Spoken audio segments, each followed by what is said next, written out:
Buenos días, estoy muy contento esta mañana de estar acá. Bienvenidos cada uno de los que nos acompañan hoy, bienvenido quienes nos sintonizan a través de Facebook. Quiero contarles que sí, efectivamente, estuvimos fuera durante 2 semanas, nos tocó predicar, tuvimos varias reuniones ahí de ministerio y luego también un tema familiar muy importante. Vengo muy contento, vengo agradecido con Dios y bueno, estamos aquí en casa. Siempre es bueno volver a casa, siempre es bueno el oído del colchón donde uno duerme, ¿verdad? Porque los colchones distintos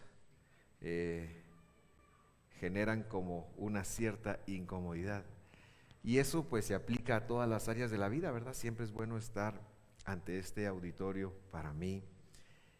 Y bueno, estaba haciendo memoria de que la semana pasada se cumplió un año de que cerraron el país. Vi algunos postes, pero yo lo recuerdo también porque precisamente el año pasado también me tocaba estar en Estados Unidos y yo recuerdo que adelanté mi viaje para estar acá y ese domingo ya fue medio ilegal reunirnos. De todas maneras, un grupo de nosotros, creo fue domingo 14 el año pasado, nos reunimos y luego el lunes nuestras autoridades ya cerraron el país y se empezó una odisea a lo desconocido.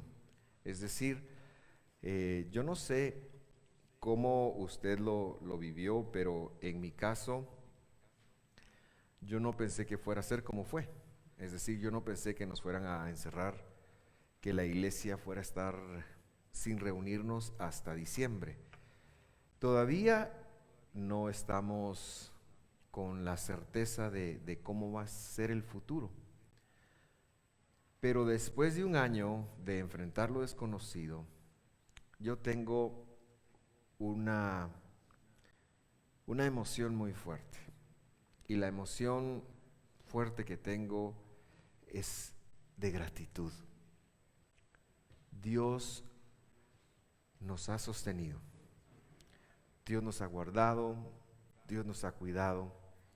Y hoy en la mañana, justamente en mi lectura bíblica, leía el primer libro de Samuel donde dice, hasta aquí nos ayudó el Señor.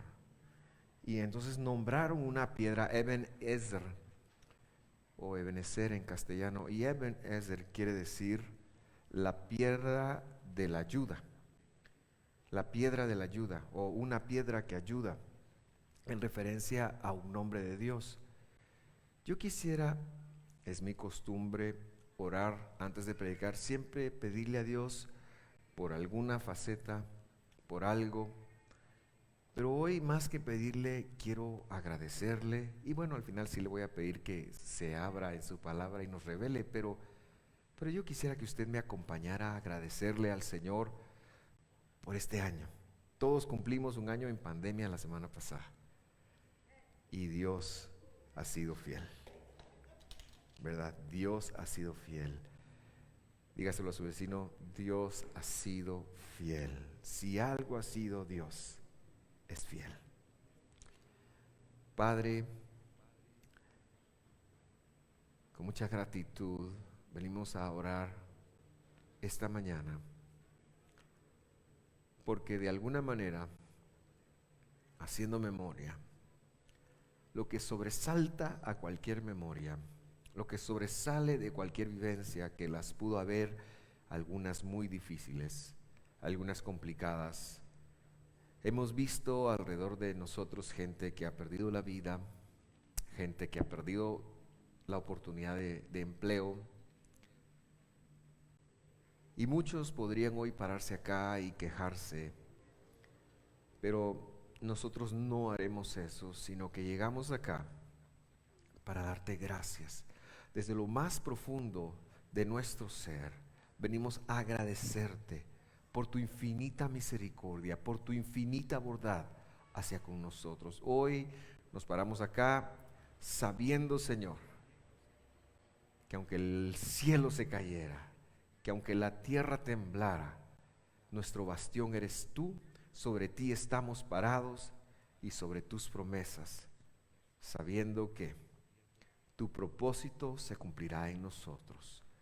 Dígalo conmigo, el propósito del Señor se cumplirá en mí. Usted que está en casa, dígalo por favor, tu propósito, Señor, se cumplirá en mí. Tu propósito ya se está cumpliendo en nosotros y por ello bendecimos tu nombre. Esta mañana también pedimos, Señor, una revelación para que por medio de estas palabras tú te reveles a nosotros en el nombre de Jesús. Amén. Muy bien, no sé si aparece en pantallas, pero el título del tema de hoy es La intención de Dios, y empezamos una miniserie de dos temas que son el camino a la Pascua. Recordando que llegamos acá luego de varias semanas de estar hablando del capítulo 7 de Hechos y las últimas horas de la vida de Esteban. Pero luego se llega una cita muy importante para nosotros y es lo que queremos estar refrescando y hablando especialmente en estos dos domingos. La palabra Pascua para muchas personas significa el sacrificio que el Señor hizo. Sin embargo, para algunas otras recuerda algún conejito y algunos huevitos pintados de colores, que eso es un poquito irrespetuoso que se compare con Jesús, por decirlo de alguna manera. Entonces yo voy a empezarme a referir, en lugar de Pascua, le voy a llamar por su nombre original, y su nombre original es Pesaj. ¿Está bien? Así que usted sepa que cuando yo digo Pesaj, me refiero a la obra del Señor Jesucristo en su primera venida. Quiero decirle que especialmente esto tiene un punto alto en ese día en donde Jesús cena con sus discípulos, y digo ese día porque en la Biblia es un día que empieza en la tarde y termina en la tarde del siguiente día, cuando Jesús entrega su vida por nosotros. Si usted quiere más información un poquito más detallada, yo le invito a ver los dos estudios que se han preparado. Bueno, uno ya está en nuestro canal de YouTube, o en Facebook también lo puede ver, con respecto a un poquito más profundo lo que es Pascua. Hoy nosotros vamos a hablar un poquito de ello, pero luego, para celebrar Pesaj como Jesús lo celebró, o muy cercano a como Jesús lo celebró, porque de alguna manera no podemos decir que estuvimos ahí, ¿verdad? Yo lo invito a que el próximo sábado, yo no sé si usted vio los anuncios, pero el próximo sábado a las 8 de la noche, en el día de Pesaj, lo vamos a celebrar. ¿Por qué lo celebramos un día distinto del Viernes Santo, cuando la tradición cristiana celebra que Jesús murió? Porque en el año 155 de nuestra era, después de Cristo, un par de jovenazos, que voy a decir sus nombres para que usted los estudie y no por otra razón, don Justino y don Aniceto, decidieron que era momento de que la pujante congregación de Roma, que todavía no tenía la influencia que llegó a tener después del cuarto siglo, que no querían ellos asociarse más con Judá, con Jerusalén, con Israel, y decidieron cambiar la fecha. Esto es parte de la historia, pero Pablo, Jesús, Pedro y toda la gente del libro de Hechos celebraron Pesaj en un momento como el que nosotros lo vamos a celebrar, es decir, de acuerdo al calendario bíblico. Así que don Justino y don Aniceto, no voy a entrar en sus razones, eso está explicado también en estudios que ya hemos tenido. Ellos deciden cambiarlo arbitrariamente y poco a poco las demás iglesias cristianas en el segundo o tercer siglo empiezan a adoptar esa fecha hasta que en el siglo IV se vuelve política oficial del imperio.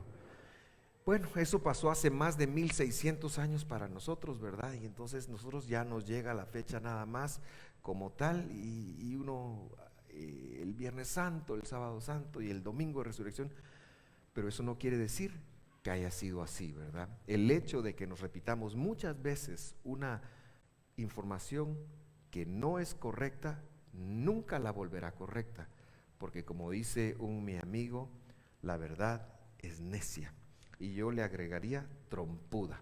Vamos a iniciar entonces esta charla con una escritura en Juan capítulo 12, versículo 46, la Nueva Biblia de las Américas dice: yo, hablando Jesús, la luz he venido al mundo para que todo el que cree en mí no permanezca en tinieblas. Lo leemos de nuevo. Yo, la luz del mundo, he venido al mundo para que todo el que crea en mí no permanezca en tinieblas. Este versículo tiene una carga teológica muy, muy profunda. Primero, yo quiero que observe que Jesús está diciéndonos que Él es la luz. Ahora, si Jesús nos dice que Él es la luz, inmediatamente usted va a tratar de asociar en su mente qué significa eso, ¿verdad? ¿Qué es la luz para nosotros? Bueno, quizás la primera idea que se le ocurra a usted tendrá que ver con un foco o una luz de casa. Esa es una luz artificial. Si usted hubiera nacido hace 300 años, la primera idea que vendría a usted sería la de la luz solar, la luz del día, porque realmente lo que nosotros vivimos representa una parte muy importante de cómo entendemos lo que se nos dice, lo que leemos incluso a lo largo de la Biblia. Pero cuando Jesús está hablando de la luz, está hablando de un concepto teológico, ¿verdad? Así como cuando Él se llamó el Hijo de David o la simiente de David, porque Él se hizo llamar la simiente de David, eso tiene una carga teológica que no es el momento para hablar de ello, como cuando se llamó el Hijo del Hombre o el Hijo de Dios. Son profundidades teológicas que necesitamos ir conectando. Sin embargo, tampoco eso quiere decir que la Escritura no se explique. Por el contrario, la Escritura se explica. Entonces vamos a ver la primera vez que la palabra luz sale en la Biblia. Génesis 1:3 dice: entonces dijo Dios, sea la luz, y hubo la luz. Muy bien. Ahora, 2 puntos aquí. Primero, esta luz no es una luz física, si somos honestos. ¿Por qué lo digo? ¿En qué día se creó el sol? De la creación, en el día cuarto. ¿En qué día estamos hablando aquí? El día primero. Entonces tenemos que entender que aquí hay algo que trasciende nuestra forma de comprender las cosas. No se está refiriendo a una luz visible, ¿verdad? Sino se está refiriendo a algo espiritual que iba a generar una trascendencia. 1 y 2, que Jesús diga que Él es la luz tampoco quiere decir que Él es un ente creado o que Él fue creado el primer día. Simple y sencillamente, cuando Él está diciendo que Él es la luz, para sus interlocutores, Él está diciendo que Él es el único que puede traer algo distinto a este mundo, porque la luz fue lo que se usó para traer vida. Recordará usted la escritura: en el principio creó Dios los cielos y el no cielo, y al no cielo se le llamó la tierra, porque todavía no estaba el planeta. Y luego dice, y el no cielo o la tierra estaba desordenada, estaba hecho un desastre. Y dijo Dios, sea la luz. Eso dice el versículo 3. Y entonces la luz es el elemento de cambio, es el elemento de transformación, es el elemento de vida, es el elemento que cambia todo lo negativo para un bien, para el propósito de Dios. Cuando Dios quiso empezar a transformar, Él creó la capacidad de transformar, la capacidad de cambiar, la capacidad de mejorar todas las cosas, y a eso le llamó la luz. Y Jesús está diciendo ahora en Juan, yo soy el que viene, he venido a transformarlo todo. Mucha gente no le creó, y de hecho así dice el versículo, dice que el que crea en mí no permanezca en tinieblas. Y tampoco quiero entrar en qué es creer, pero al final del día tiene que ver con recibir la revelación de Dios y aceptar la revelación de Dios en nuestras vidas. Y eso hace entonces que combatamos la posibilidad de estar en tinieblas. Todo lo que Dios ha hecho desde siempre tiene un propósito divino. Desde el momento en que el hombre falla, el hombre, me refiero a la humanidad, falla, Dios ya sabía cómo corregirlo, cómo transformarlo. Dios ya sabía que Él era lo que Él iba a hacer. Y por eso lo prometió en su palabra, porque lo que está sucediendo ahora en el primer siglo, en los evangelios, es que Dios simple y sencillamente ha venido, bueno, no es tan simple ni tan sencillo, pero ha venido a cumplir su palabra. Y yo quiero dejarte eso en tu corazón como un punto de inflexión para lo que significa Pesaj. Dios cumple su palabra, Dios está cumpliendo su palabra. Dios te desafía a ti para que pongas tu confianza en Él, para que respondas positivamente a la enseñanza de Él, de que Él cumplirá su propósito en ti, Él cumplirá su palabra en ti. Dios lo hará sí o sí, porque Él es todopoderoso, Él es rey, Él lo va a hacer. Más adelante encontramos un concepto un poquito similar al de la luz, que vamos a ir viendo ahora en el capítulo 1, versículo 11, y vamos a leer una traducción literal, ¿verdad?, que nos habla del tercer día de la creación. ¿En qué día se crearon los astros? En el cuarto día. En el cuarto día. Pero mire, esto es bien interesante, dice, y dijo Dios, produzca la tierra, es decir, el no cielo. Aquí todavía no está hablando de la tierra física. Hierba, dice, hierba, planta productora de semilla. Las traducciones dicen otra cosa, pero literalmente dice que haya la posibilidad de que salga hierba, de que salga todo un ecosistema que, con el perdón de mis amigos agrónomos, que en este lugar me escuchan dos o más, si yo no supiera, no tiene algo que ver con el aspecto biológico de planta como lo entendemos hoy, sino es un secreto divino en donde, en el mundo espiritual, especialmente para llegar al punto central que es la semilla, tendría que haber hierbas, plantas, etcétera, porque el punto central de este versículo es hablarnos de la semilla, la semilla. La semilla, la semilla. La semilla es demasiado importante en el reino de Dios. La semilla es como Dios se mueve en la tierra. Piénselo, aún en el mundo natural, todo lo que sembramos, ¿qué cosa? ¿Qué sucede? Lo cosechamos. Siembre usted una mentada de madre y va a cosechar como mínimo otra mentada de madre, pero en mi caso de adolescente, una mentada de madre sembrada implicaba un puñetazo en la cara, ¿verdad? Y así funciona ese principio. Todo lo que sembramos y todo lo que hacemos es una siembra. Eso fue lo que ocurrió en el tercer día. Todo lo que hacemos es una siembra. vivimos en un espectro en donde todo genera una consecuencia, todo genera una consecuencia. Por eso a los hijos hay que tratarlos bien, porque aunque nos amen, si no los tratamos bien, un día nos va a caer el 20. Pero también a los padres.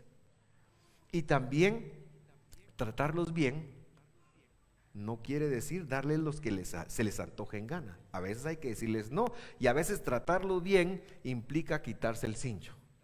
¿Cuántos dicen eso? Amén a eso. No muchos, pero está bien. Entonces se crea un sistema en donde la semilla genera un resultado. Y luego nos adelantamos al Evangelio. Mire lo que dice Marcos capítulo 4, versículo 30 conmigo. También Jesús decía: ¿a qué compararemos el reino de Dios? Si nosotros vamos al idioma original y decimos reino de Dios, pues sí, ahí dice reino de Dios. Pero hay que ir a la carga teológica de lo que significa el reino de Dios. ¿Y qué estaba hablando Jesús cuando decía reino de Dios? Estaba hablando de Él mismo. Cuando usted lea el reino de Dios en los evangelios, era lo más bajo en la teología de Israel del primer siglo, era lo más bajo de Dios que había revelado. Se llamaba Malhut. O sea, si usted va al griego, usted se va a encontrar que ahí dice reino de Dios. Pero si va a la teología hebrea del primer siglo, lo que significaba eso, espero que no lo esté aburriendo. Yo sé que esto es un poquito confuso, pero al final se lo va a poner fácil, ¿oyó? Cuando la Biblia dice reino de Dios en los evangelios, Jesús está hablando de sí mismo. ¿Qué era eso? La parte donde Dios se disminuyó y que el hombre puede conectar, puede revelar. Jesús es la imagen del Dios invisible, lo dice el apóstol Pablo. Jesús es la imagen del Dios todopoderoso, el Dios invisible. Entonces, el reino de los cielos, el reino de Dios, son términos teológicos en los cuales Jesús habla de sí mismo. Entonces, también Jesús decía, podemos leerlo: ¿a qué compararemos a Jesús o al Mesías o al Cristo? ¿O con qué parábola lo describiremos? Para aclararlo un poquito. Versículo 31. Es como un grano de mostaza, el cual, cuando se siembra en la tierra, aunque es más pequeño que todas las semillas que hay en la tierra, y ahí vuelve a aparecer la palabra semilla. Él dice que Jesús, una parábola es una historia que genera conexiones teológicas importantes. Entonces Jesús dice: la semilla de mostaza se siembra y es muy pequeña. Quiere decir que Él tomó la forma más pequeña posible cuando la semilla divina fecundó el vientre de Miriam, su madre terrenal.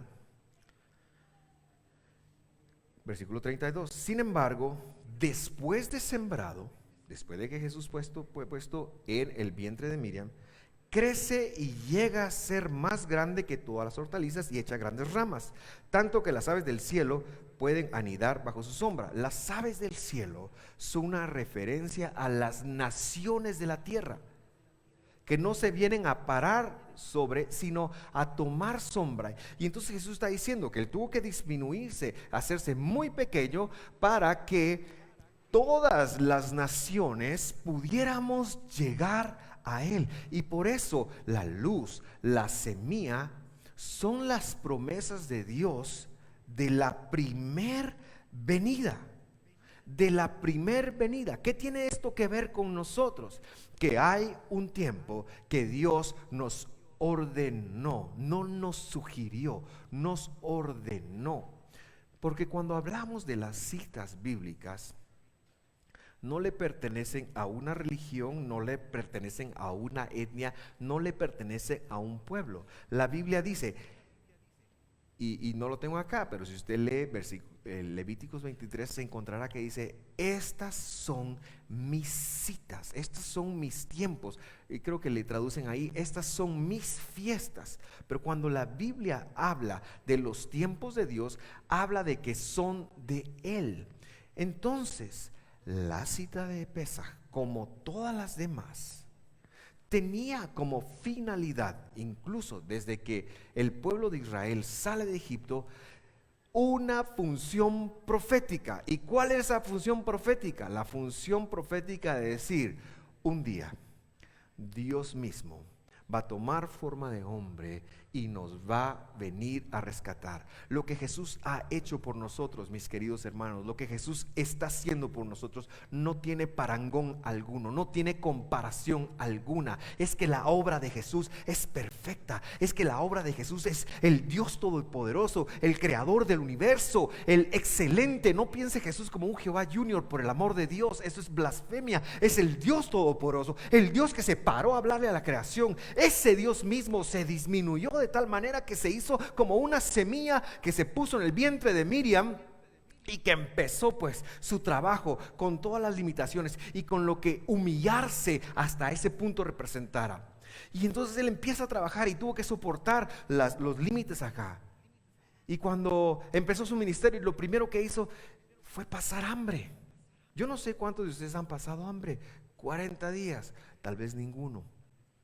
Hay algunos pilas que lo hacen a propósito, pero bueno, ahí lo dejamos.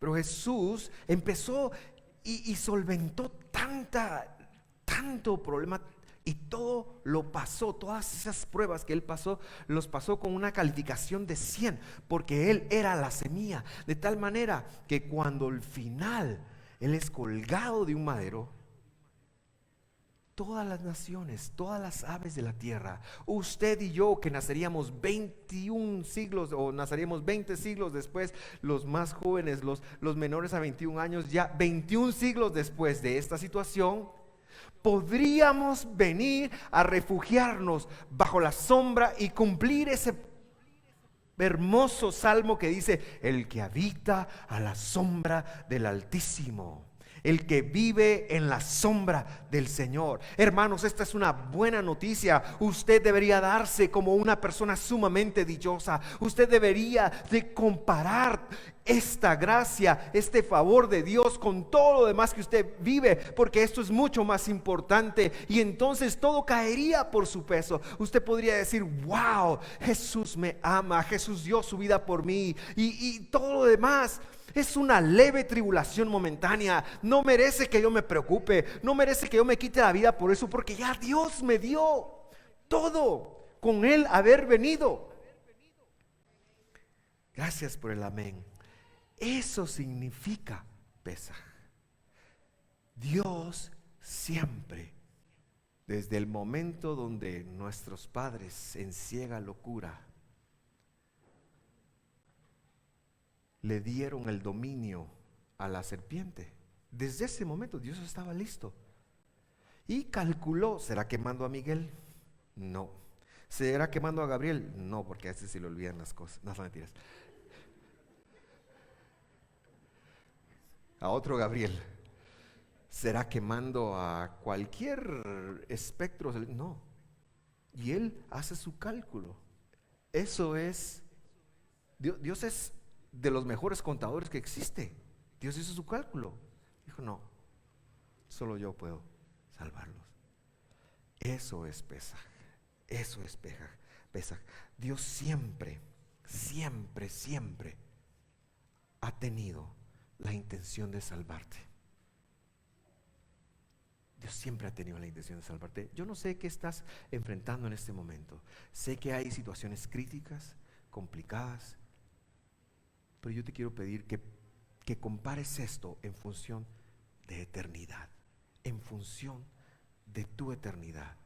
Porque si tú eres un hijo de Dios que ha recibido a Jesús como su Señor y Salvador, llevas en ti una semilla que se llama la semilla de la vida eterna. Yo no tengo un pacto con la muerte. Es más, me recuerda un chiste que contaba mi amigo Jesús Rivero de bendita memoria. Jesús Rivero decía que había una señora que enviudó, ¿verdad? Y estaba, pero para darle un contexto más amplio, Jesús Rivero era de raza negra y era un poquito más pronunciado de labios que yo, bastante más pronunciado de labios que yo. Es decir, trompudo, ¿ves? Y entonces él contaba un chiste de que una señora se le murió su esposo. Y cuando se muere su esposo en el funeral, ella estaba: ¿por qué me abandonaste? ¿Por qué? Y le dice: muerte, muerte, llévame a mí, déjalo vivir a él. Y entonces dice que estaba la señora, ¿verdad? Como uno se pone en los funerales, que no sabe cómo reaccionar, y dice que se le apareció la muerte. Es chiste, ¿verdad? Pero es parábola también. Bueno, ¿a quién me llevo?, le dijo la muerte. Y cuando la mujer le dijo: ¿a quién me llevo?, le dice. Y la mujer solo se petrificó, no pudo hacer nada, y solo dijo: al que estaba tirado ahí. Yo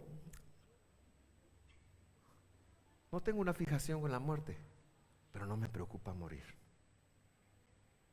La muerte la vamos a enfrentar todos. Yo sé que los patojos cuando yo era patojo, Dios va a venir antes. Y yo hoy digo: híjola, no ha venido. La muerte es parte de la vida, pero la semilla de la vida eterna que Dios ha puesto en ti y en mí debería lograr que no tengamos miedo ni siquiera a enfrentar la muerte. Porque dice: aunque ande en valle de sombra de muerte, no temeré mal alguno. Porque Él está con nosotros. Es que Él está contigo. Y si el peor enemigo ya fue vencido, no te preocupes, todos los demás que enfrentas también. Y si nos toca descender al Sheol, dice la Biblia, al sepulcro quiere decir eso, no se preocupe, hermano. Un día el Señor va a regresar con un su shofarón, con una trompeta, pero no de metal, sino espiritual. La va a sonar, perdón. Sonar, ahí me equivoqué. Bueno, también va a estar muy recia. Para los que están en casa, aquí se están carcajeando todos de mí y ya me chivié yo. La va a sonar. Y los que hemos creído en Jesús, vamos a resucitar para siempre. Para siempre. La muerte no es eterna, hermanos. Es temporal. Es temporal. Aún la muerte que tengamos que enfrentar es temporal, porque un día recibiremos el cuerpo espiritual del Mesías y viviremos de gloria en gloria. Y ahí sí, como decía mi amigo Boris, ya no se vale chupar que el mundo se va a acabar. Vamos a triunfar. Queridos hermanos, preparémonos. Yo le ruego que esta semana usted se prepare. 2 formas de preparación. No haga despechadas, pero para otra cosa, ¿verdad? Pero para esto no haga. 2 cosas quiero sugerirle. Número 1, reconozca la gracia de Dios en su salvación. Reconozca la gracia de Dios en su salvación. No hemos sido salvos porque hicimos algo. Dios no nos dio la semilla. Dios no vino porque hicimos algo, ni porque hacemos algo, ni porque haremos algo. ¿Sí? La gracia, la salvación de Dios no es por nuestro desempeño. Por su desempeño usted sí es para sembrar y cosechar, ¿verdad? O sea, hay que portarse bien, hay que sembrar bien. Pero lo que usted tiene de parte de Dios no se lo puede ganar, lamentablemente, ni con una ofrenda, ni con 20% de diezmos, ni nada. No se lo puede ganar. No se lo puede ganar. Entonces, yo quiero que usted trabaje en su corazón, en sus pensamientos, en aceptar la gracia de Dios. Y saber que no hay algo que usted pueda hacer para recibir la gracia de Dios, sino que ya Dios quiso depositar su gracia en usted. Sé que esto es muy complicado. ¿Por qué? Porque tenemos la necesidad de pagar por lo que comemos, de pagar por lo que usamos. Bueno, hay unos que son gorrones, pues, pero la mayoría de nosotros, o sea, si hicimos algo, queremos pagarlo, ¿verdad? No nos gusta merecer. o inmerecer y que nos den. Entonces trabaja en sus pensamientos solamente en recibir el amor de Dios. Trabaje en recibir el amor y la gracia de Dios. Esto es muy, muy difícil. Sabe que todas las demás religiones del planeta, todo el mundo piensa en que tienen que hacer algo para ganarse el cielo. Lamentablemente muchos cristianos también lo piensan. Y eso es despreciar el sacrificio del Señor Jesús. Eso es tenerlo en poco. Que usted piensa que usted puede colaborar con su salvación. No. Entonces trabajemos en recibir la gracia de Dios, la salvación de Dios. Ni siquiera los mandamientos de Dios son para esto, para salvación, para salvación, para salvación. Ni siquiera los mandamientos de Dios. La gracia nos fue imputada, nos fue dada. ¿Y sabe qué? Si usted es salvo, aunque no celebre Pesaj, aunque no se porte bien, usted tiene la semilla, la promesa de la semilla en usted. Y eso se lo tengo que decir. Pero también quiero decirle que hay otra cosa que tenemos que hacer. Sea agradecido.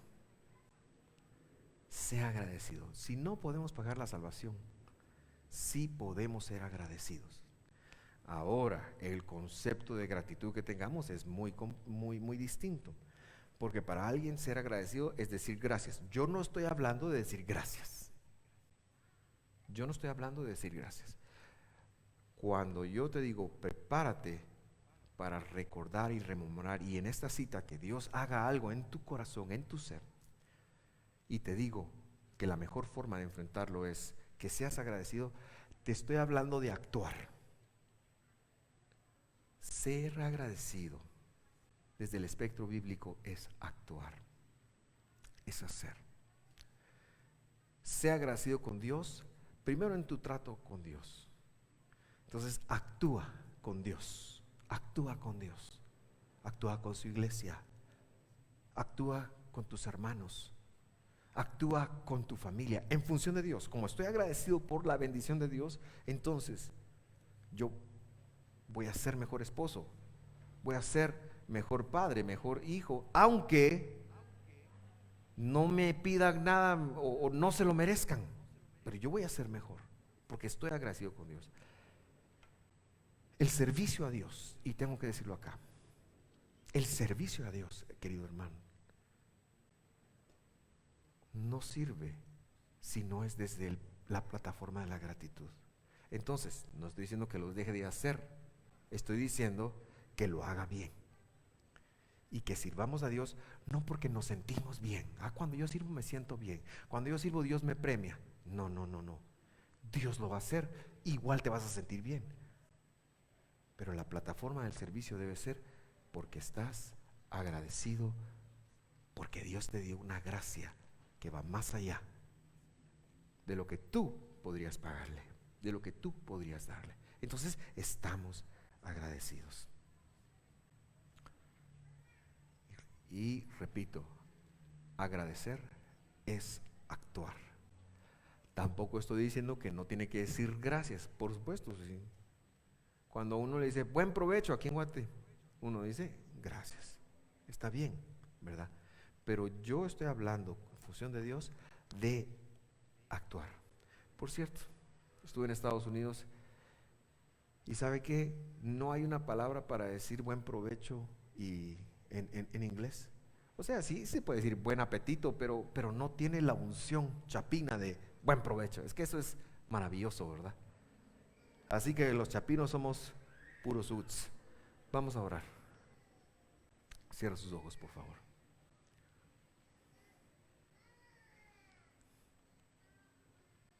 Cierra sus ojos, por favor. Yo quisiera que ahí donde usted está empezara un momento de reflexión sobre la gracia de Dios. Yo le hablé de Pesaj. Le hablé de Pesaj hoy.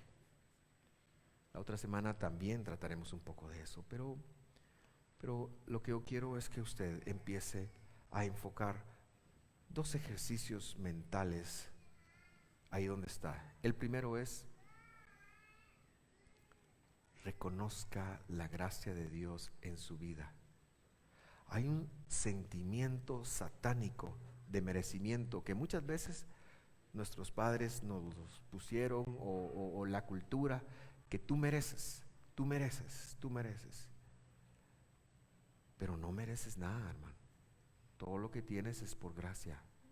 Incluso a tus padres, yo no pedí nacer. Qué desagradecido.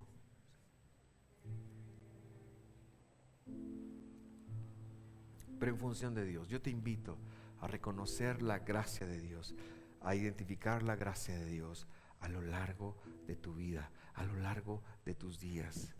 Te dio Dios dos manos, gracias. Te dio dos pies, te dio solo uno, gracias. Gracias. Te dio familia, gracias. Te dio tu cuerpo, gracias. Te dio la fuerza, gracias. Te dio salud y sanidad, gracias.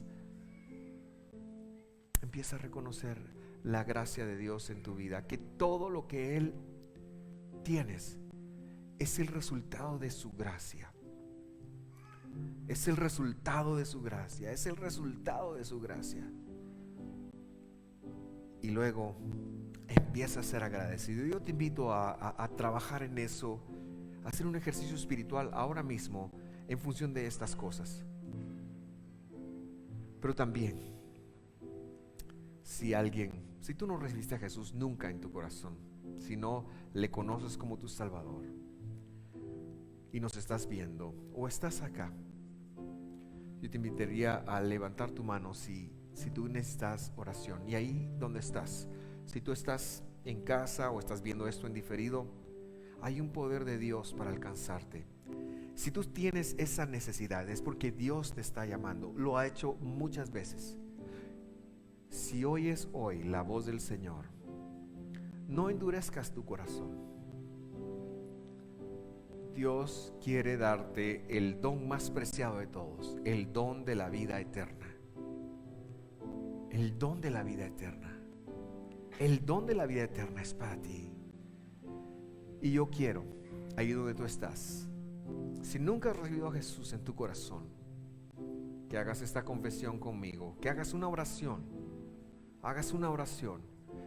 y que sepas que a partir de esa oración, Él va a venir a tu vida. Señor Jesús, yo te pido que perdones todos mis pecados, que por el sacrificio que tú hiciste en esa cruz, en ese madero, tú me perdones, que escribas mi nombre en el libro de la vida.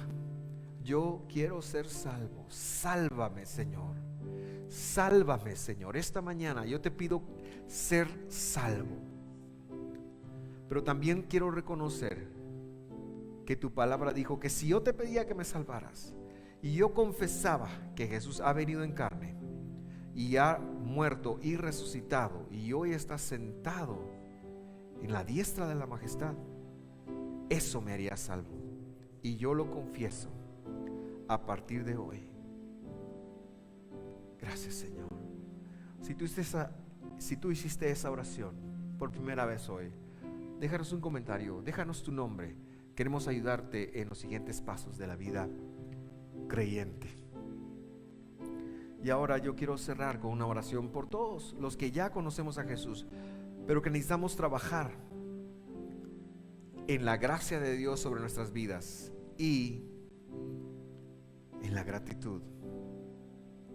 Querido hermano, hay tanto espacio en tu vida para la gracia de Dios y para la gratitud.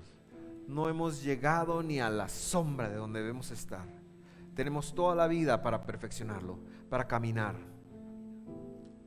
Y yo quiero invitarte esta mañana a tomar estos pasos. Sé que no podemos venir hoy al altar. Sé que no puedes recibir una imposición de manos ahí donde estás, porque estamos respetando todas las medidas de bioseguridad. Pero donde tú estás, permite que el Señor ponga su mano en ti y que tú también se lo puedas decir: Señor, revélame tu gracia en mi vida más y más. Y ayúdame a ser agradecido. Ayúdame a saber cómo responder a esa gracia. Esa es la oración. Y ahí donde estás, permíteme orar. Padre que estás en los cielos, con todo mi corazón, con todo mi amor, yo vengo a pedir por cada persona que está acá y que está allá, y que está recibiendo esta oración de todo corazón, que tú actúes. Revélanos tu gracia, Señor. Abre los ojos de nuestro entendimiento para ver la gracia más y más en nuestras vidas. Que tú tomaste la forma de una semilla y creciste para ser un árbol que nos permitiera cobijarnos en tu sombra. Ayúdame a entender que es por gracia, que es por tu amor, y ayúdame a responder con la más grande gratitud posible para mí, y ayúdame a cada vez ser más agradecido por la vida, entendiendo que no merezco algo, pero tú me lo has dado todo, entendiendo que no merezco ser sano, pero tú sanas, entendiendo que no merezco ser provisto, pero tú provees, entendiendo que merezco la muerte, pero tú me das la vida. En el nombre de Jesús, trae esa revelación a cada uno de nosotros. En el nombre de Jesús. En el nombre de Jesús. Levante sus manos un momento. Levante sus manos ahí donde está un momento. Dígale: Señor, aquí estoy yo. Yo necesito la revelación esta mañana. Yo necesito ser más agradecido. Yo necesito que tú trates conmigo. Aquí estoy. Aquí estoy. Mis manos en alto denotan, afirman que aquí estoy. Que aquí estoy. Aquí estoy. Y tú cumplirás tu propósito en mí y trabajarás en mí paso a paso, en el nombre de Jesús. Amén y amén.